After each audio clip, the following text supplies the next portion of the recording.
खामोशी नाल वेखी आओ बाजार नूं तुसी। खामोशी मैं इस बात ना खामोशी नाल क्योंकि मैं भी बोलदा कोई ना ना, मैं भी घट बोलदा, इस वजह तो मैं तुसी बस वेखी आओ चुप चुप करके ते इन्हां दी गल्लां सुनो।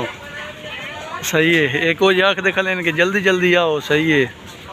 बाकी इन्हें भी ऑफर लाई हुई होंदियां ना, है जेह्ड़े पिछे नाल नाल रेहड़ियां वाले खले, रेहड़ियां तो नहीं ने, इन्हें फट्टे लाए हुए और इन्हें ऑफर लाई हुई होंदियां ना, ये बात तो बुला रहे होंगे कि जल्दी जल्दी आओ।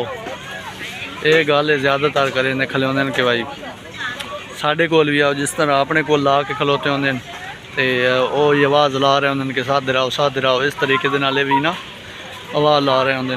इस दी आवाज़ मैंने बहुत पसंद है, जी रिकॉर्डिंग की हुई है ना, मैं अक्सर इसकी रिकॉर्डिंग को लोग सुनता, इसकी रिकॉर्डिंग बहुत बेहतरीन है माशाल्लाह। बहुत ही उस मेहनत के नाल ना रिकॉर्डिंग अपनी करके ते रिकॉर्डर ते लाई हुई है।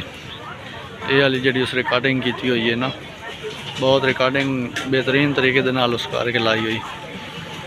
बाकी अवाम की एंट्री हो रही है क्योंकि हुण ये बाजार जेह्ड़ा समझो नैक्सट जुम्मे नूं ये जी इस साइड ते लगो है, ये कोई ना उसी ये भी जो ख़त्म हो वैसी थोड़ा हो वैसी।